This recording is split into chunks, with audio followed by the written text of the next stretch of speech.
Joining us directly from the IDF Reserve Duty in the war, Avi Avalo is the host of the Pulse of Israel daily video podcast and the CEO of 12 Tribe Films Foundation. After working as a management consultant for Accenture New York City, he opened up their Israeli office in Tel Aviv. He then produced the acclaimed movie Home Game, about the forced eviction of 9,000 Israelis from Gaza by the IDF in 2005. Avi today dedicates his time to using media, videos, and social media to promote the inspiring, Torah-based, politically incorrect truth about Israel, the Jewish people, and the freedom-loving world. Avi's organization is one of the first Jewish organizations to focus on the true source of Jew-hating anti-Semitism today, that of the Palestinian national movement. He also hosted a conference dedicated to that topic last June in Jerusalem. Please welcome First Sergeant IDF Reservist Avi Avalo. Shalom, everybody.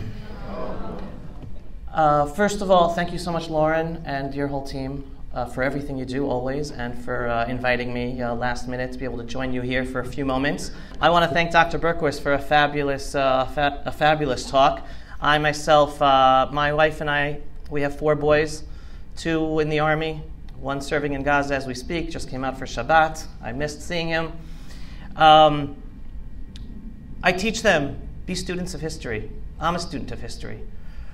The reason I'm living in the land of Israel today, the reason I dreamt as a 10-year-old boy to move to Israel and serve in the Israeli army was because I'm a student of history. Because unlike today's generation that doesn't have, that has smartphones, whenever I was bored, I used to pick up books and read when I was a kid. And at 10 years old, I understood how blessed we were as the Jews today, growing up in New York City. After 2,000 years of exile and persecution, knowing the Bible stories, knowing Holocaust education, knowing what happened to the Jews through Europe, through the Middle East, to know as a 10-year-old boy that I was growing up in a day when we had the Jewish state of Israel with our own army, able to defend ourselves. To me, I teach my boys that even though the law in Israel is that there is a mandatory service, we're not serving because it's mandatory. We're serving because we are blessed to live in a generation where it is a privilege to defend ourselves. A privilege that our ancestors for 2,000 years did not have. And hence, even though I'm now 50 years old, I could have stopped serving 10 years ago, I still serve. And I came here from the war effort in the Judean hills, where we're also fighting, because there's a 5-front battle we're fighting. We're fighting Gaza, we're fighting Lebanon, we're fighting all of Iran, all across, everywhere, Judea and Samaria, and yes, even in the areas of the undisputed areas of Israel themselves, because many Israelis today have woken up and realized that the Arab Muslims who are Israeli citizens are really not much different than the Arab Muslims in Judea and Samaria or Gaza. Not enough of them, at least. Everyone's today asking, after Dr. Berkowitz's amazing speech, how do we fight this? Well, I believe in order to know how to fight something, in order to solve a problem, you first have to diagnose it properly. It's like a doctor. You go to a doctor gives you, something's wrong, he gives you a medication. Well, if he didn't diagnose the problem properly, then no matter what medication he gives you, it's not going to solve your problem. Well, if we do not properly diagnose the growth of the Jew-hating anti-Semitism today, that's been growing for years. I've been talking about it for 30 years. Well, if we don't diagnose it properly, we can't solve it properly. So I'm going to give you the diagnosis and I'm going to give you the solution. And it's really simple. And in the land of Israel, we're actually working on it as we speak. And I'm here to hopefully get as many people as possible on board to help me solve and help, especially our youth and our collegiates. And again, Lauren referenced the conference I had last year in Jerusalem, unmasking the anti-Semitism behind the Palestinian national movement. We had Ilan Carr, former White House envoy to anti-Semitism, as the keynote speaker. And the diagnosis was simple. Majority of the anti-Semitism growing today is on the backs of a cause called Palestine. All of a sudden, you have professors, you have students, you have people in the streets attacking Jews in cities in America, on college campus in America, because they're screaming Palestine, because they're screaming, you are Jew killers. What does a college student in Florida have to do with what the state of Israel does in Israel? What? Nothing. So why are they being attacked? Because they're Jewish. Because the whole issue of Palestine is conflated with Jew hatred. And then we have to take a step back. Where did this come from? Well, anyone who honestly diagnoses it, and most of you are older than me, and all of you can go to the papers, pre-1948, pre the establishment of the State of Israel. Pick up those newspapers, pick up the New York Times, go to the archives. When the word Palestine or Palestinians was used, who did it reference before 1948? The Jews! There was never a historic people called Palestinians with a historic claim to the Jewish homeland, the land of Israel. Never was, never is, never will be. Anyone who delves into the creation of the fiction called Palestinians, it was a cause created by the KGB in 1964 to destroy the Jewish state of Israel and harm America. That's it. It was never about giving rights to a different people because they're indigenous to that land. The whole Oslo process and normalizing a concept, by the Jewish community normalizing the concept and pushing the concept that a two-state solution will solve the problem of the Middle East, it's a delusion. It's a two-state delusion.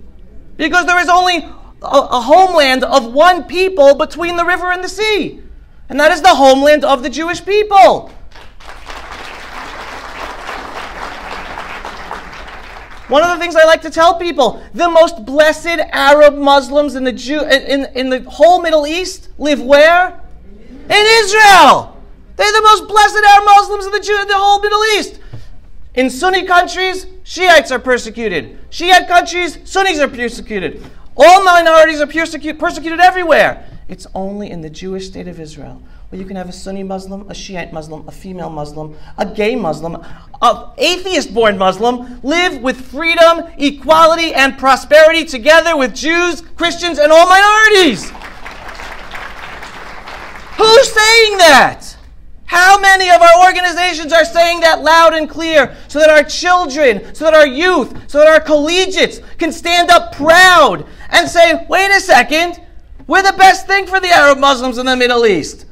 Why are they killing us? They should be thanking us. And on top of that, here's the other message that our kids should be given every single day.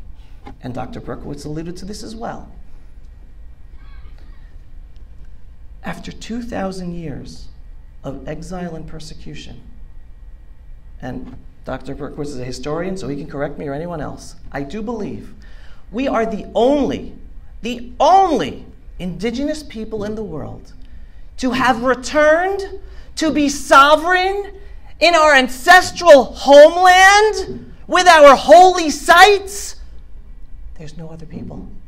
The native Indians are jealous of the Jews. Every native indigenous population in the world is jealous of the Jews. The whole woke philosophy on college campuses, oppressed oppressor.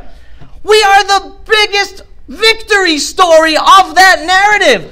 College professors should be telling Jewish kids on campus, you're a Jew, I am so jealous of you. You guys overcame it all.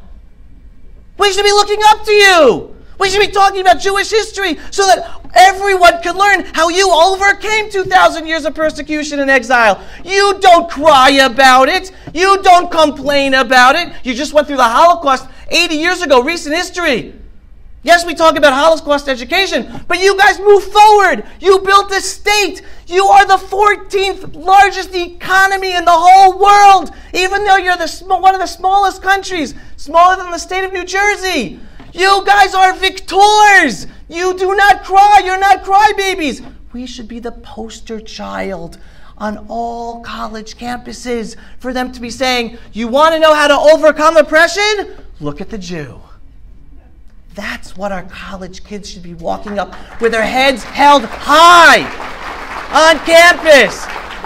And you guys know more than me. College is too late. Our high school kids should have this pride in them. Our middle school kids should have this pride in them. But they're not getting it. They're not getting it in public schools, and unfortunately, they're not even getting it in our Jewish schools. You want to know where they are getting it? They're getting it growing up in the Jewish state of Israel. Today, we are fighting a battle of good against evil, where we were shocked after October 7th how not only are we not getting the sympathy of the world, but the world is supporting our enemies and assisting our enemies and blaming us and pressuring us as if we're the problem. But in the Jewish state of Israel, we're not apologizing. We're doing what we have to do.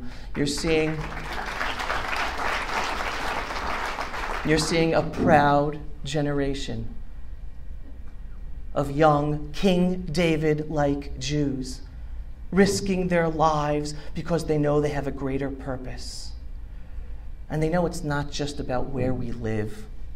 We were attacked on the Gaza border, in undisputed territory according to every single international law out there. I'm a proud Jewish resettler living in the Judean hills. Right? And it's not the West Bank, folks. The West Bank is a geographic term. It was invented and used again by the Jordanians when they illegally occupied us between 1948 and 1967. That's another tool in the battle to demoralize us and take away our legitimacy to be living in our ancestral homeland. Judea and Samaria is the correct historic term for the areas that we live in and that we're resettling. And I proudly live there and raised together with my wife our 4 boys.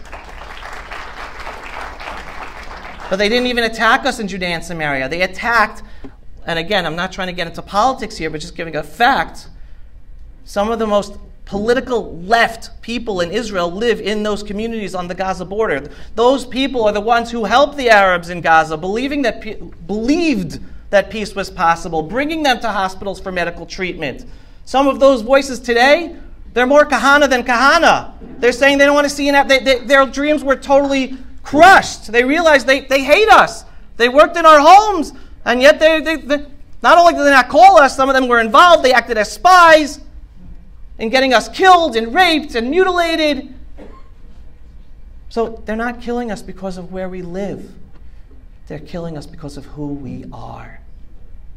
And I'm working right now to create an army of young teens and collegiates to empower them and mentor them with the information so that they could be proud and use their voices and their social media accounts and channels to empower their networks of friends and acquaintances. Because the only way to fight anti-Semitism, it always is and always will be, it's about empowering Jews to be proud Jews so that whatever hatred is thrown at us won't affect us. And it'll make them look little and totally disconnected from reality. So anyone interested in helping fight this battle and save our youth to be proud, I'm looking for those people. Instead of the millions being pulled out of the universities that are supporting and growing anti-Semitism, well, I'm looking for that money to help empower our youth and save them and save the Jewish people. Thank you, everybody. Pulse of Israel, frontline videos from the Holy Land. Support our work by donating today.